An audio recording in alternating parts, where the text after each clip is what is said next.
دا یو خور سوال کړی دی چې یو چا راته دا ویلي چې د جنکو له دا غوږونه سوري کول دا ناروا دي،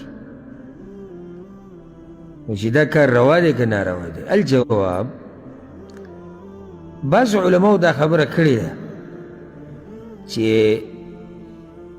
د غوږونه سوري کول زنانو دپاره دا حرام دي. ولې؟ وایي ځکه چې دې سره هغوی ته تکلیف میلاویږي او الله نه غواړي چې انسان ته هسې تکلیف میلاو شي. دا د هغوی یو خبره ده. بل هغوی دا وایي چې دا غوږ سوری کول او دې ته دا والي اچول څه داسې ضروري ډول او سینګار خو نه دی چېرې لازم به دا غوږ ته دا شی اچي. خو موږ د دلیل تابعدار یو، موږ د دې نه یو چې یاره بعضو علما دا ووایي. بعضو علماو چې دا خبره کړې ده نو د هغوی نه اورېده پکار دي چې د هغوی سره په دې څه دلیل. دا د هغوی سره عقلي خبرې دي.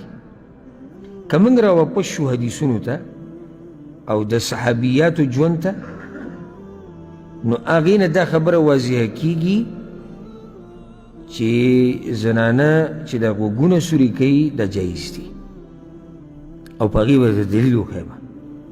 یو دلیل دا دی لکه عبدالله بن عباس مشهور روایت دی په صحیح بخاري صحیح مسلم کې چې رسول صلی الله علیه وسلم یو پیر د جمعې د اختر خطبه وکړه. نو یو خطبه نارینهو ته وکړه، دویمې له کوم ځای ته راغی؟ زنانو ته. فوعظهن، نو زنانې ویرولې د الله نه، نصیحت یې ورته وکړو. وامرهن بالصدقه، ورته وی صدقې ورکوئ، د الله په لار کې مال ولګوئ. نو فرأيتهن يهوين إلى آذانهن وحلوقهن إلى بلال. نو ما ولیدي ګوره عبدالله بن عباس وی ما ولیدي چې دغه زنانو د خپلو غوږونو نه والی راغستې او بلال له ورکولې رضی الله عنه، ځکه بلال د رسول الله صلی الله علیه وسلم. د دې نه څه ثابت شو؟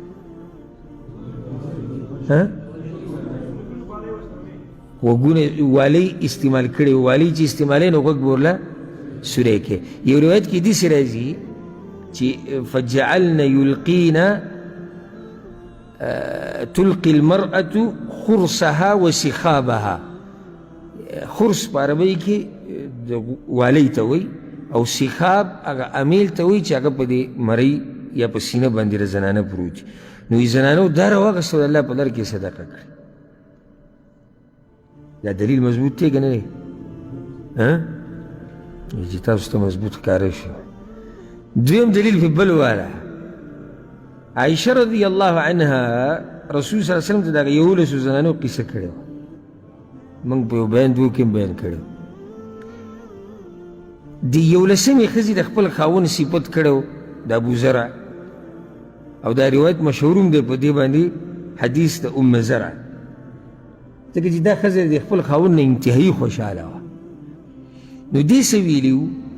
وی زوجي ابو زرع، زما خاوند ابو زرع دی وما ابو زرع، او تاسو ته څه پته لري چې ابو زرع څومره ښه سړی دی. اناس من حلي اذنیه، د سرو زرو نه د کالو نه زما غوږونه ډک کړي دي. ښه سړی دی، نو یو ښه ښکاري څه کړی دی چې زما غوږونه د کالو نه ډک کړي دي. نو سړی چې په دې کې څه دلیل دی؟ تاسو ما پوه کولی شئ؟ نو صحیح شو، هغې سوري کړي وو، خو دا دلیل دی په دې چې دا کار جایز دی؟ بارک الله فیک. دا قصه عایشه رسول الله وسلم ته اورېده، خو رسول صلی الله علیه وسلم ته په آخره کې دا ونه وي چې عایشې صحیح ده، خو ګورې د ام زرع دا کار صحیح نه و، د غوږونو ته چې دا کالی اچولی دي. پوه شوئ که نه؟ په دین باندې پوهېدو دپاره توفیق د الله د طرف نه او تیز ذهن پکار وي. ځکه د علماو ته په دې نظر مه ګورئ چې یاره دوی معمولي کار کړی. تاسو ته دا پته شته دا ډاکټر او انجینیر او دا پایلټ او دا دوی یو فن سبق ویلی، یو قصه کې لګیا او عالم دی به امت ته هره مسله بیانوي.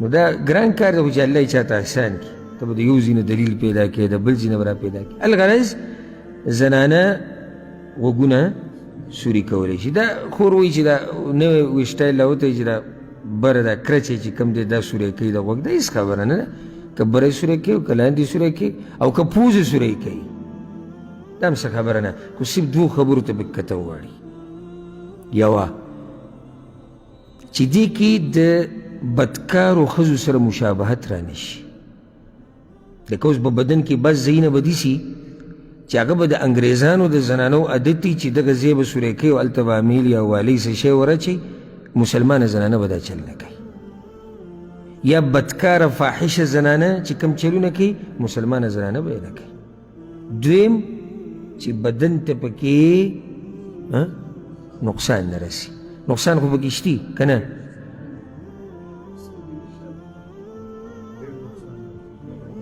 شتي پکې نقصان اخو عام ډول ته یادوي هغې له زه زه د غوږونه سوري کول پوزه سوري کول